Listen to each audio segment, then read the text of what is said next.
Your parents hijacked your childhood in 5 simple ways.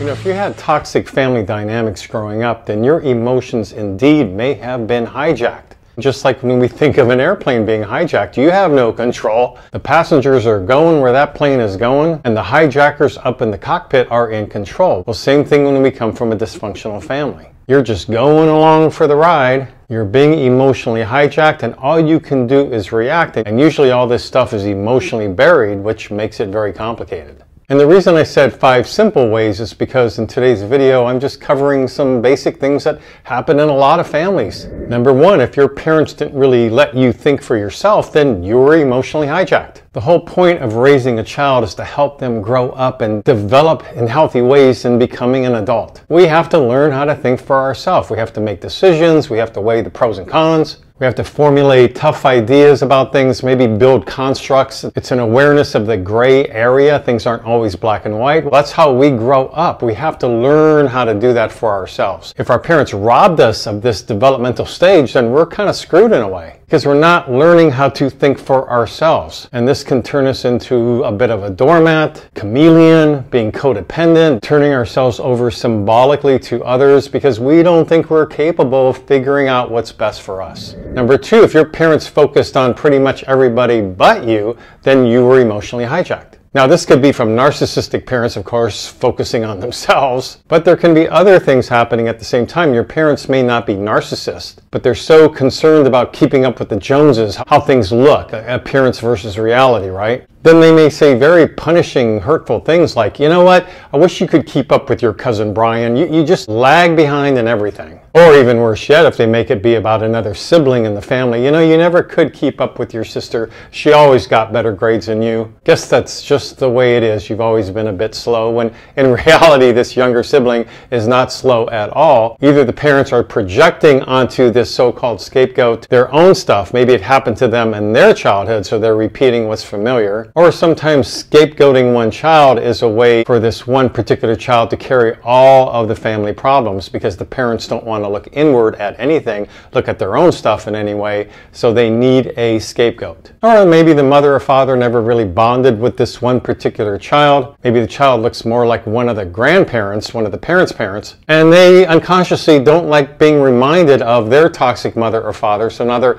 punishing the child. And of course, narcissistic parents are just going to do this because that's innately who they are. Number 3, if one of your parents diminished the other parent, their husband or wife, then you were emotionally hijacked. Now, why would I say that? Because in a way, it doesn't sound like it's too much about the kid, but it really is, because the kid is seeing this role model for them that they need to take sides. They need to dislike the other parent. They are being triangulated in, and not in a healthy way. Come, child, sit with me as your mother has her evening cocktail, and I just want to tell you what your father's been up to lately. That worthless bum got laid off last week. Or come here, child, come on outside with your father, let's play some catch. Because I need to tell you how sick I am about how your mother just won't give me any affection now at this stage of her life. What am I supposed to do? Go out and have an affair? So if a kid is hearing anything like this, where the parent is diminishing in any way the other parent, this is so very confusing to the child, and they're going to pay a price, because now they may have shame about how they really feel about the parent who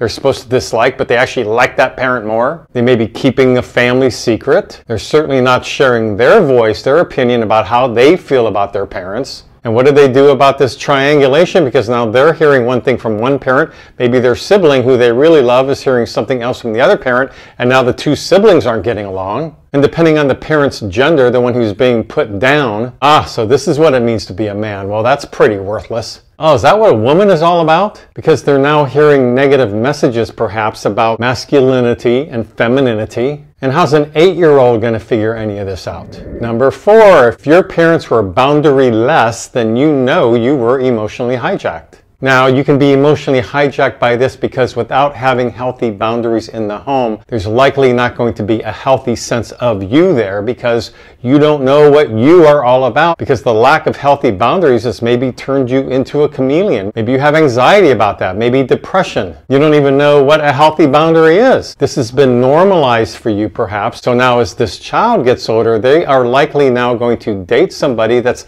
not going to have healthy boundaries with them. Hence their boyfriend or girlfriend has a drinking problem or beats them up or never really wants to hear what they want to do. And how would they know better? Because they're simply repeating what's familiar. This is how they were treated growing up. Parents didn't talk about or demonstrate for them role model healthy communication between family members, everybody having a voice and sharing that within family meetings perhaps, that it's okay to say no, and also that no means no. And what's a boundary anyhow if a father or mother is coming in and sleeping in the same bed with you, or being sloppy drunk every night, or whacking you across the face when they're in a pissy mood, or shoving you down the stairs sometimes to get you going, to get your day going? Come on, get out of bed, gotta start moving. So a lack of boundaries can be as extreme as what I just mentioned, or sometimes even subtle looks, nonverbal cues that you are not good enough, rather than demonstrating that there's something we need to talk about, which would be a boundary, right? Expressing one's opinion, making room for that. You're simply safe to be. And number 5, if your parents didn't help you with mental health or emotional disturbance issues growing up, then you know you were emotionally hijacked. Now this is because kids may suffer in many ways. It may not even necessarily be at home. It could be that they're being bullied at school. It could be that they're born with some sort of mental disorder. It could be because they witnessed on their own a tragic car accident on their way to school. They saw some bodies laying there in the car. Now they're having OCD-ish kind of symptoms because of that at home, and the parents are ignoring it all. There's no communication about mental health. And that's in addition to, of course, no healthy dynamics within the actual family, which I've been mentioning with these earlier examples. So you have the toxic family, number 1, where a child may be having symptoms because of that, not performing well at school, their stomach's always in a knot, they have anger issues. Well, that's based on the parenting style. And then, of course, additionally, what may be happening in their life as they grow up. And whereas healthy parents would notice, for example, a 13-year-old now isolating all the time, self-harming, struggling with some kind of addiction issue, they're barely a teenager, we need to get those kids in for help. And nothing else, we need to address it honestly and openly and start problem solving and look at what's really going on here. Sometimes you have to get teachers involved. You want to rally around the child who's suffering rather than just ignore it and act like somehow it doesn't exist. So these are not that uncommon in many families, and that's why I wanted to cover these so-called simple ones, because what it does is start the wheels in motion to emotionally hijack a child. Nobody has this child's best interest in mind, which then of course means they're growing up feeling like a candle in the wind, and this will likely play itself out in many destructive ways as they become adults until they get hopefully some therapeutic help. So any more examples you'd like to add, please do so in the comments section below. Please subscribe to my mental health YouTube channel if you like these kind of videos. And until next week, this is Brad Shore signing off from Ask a Shrink.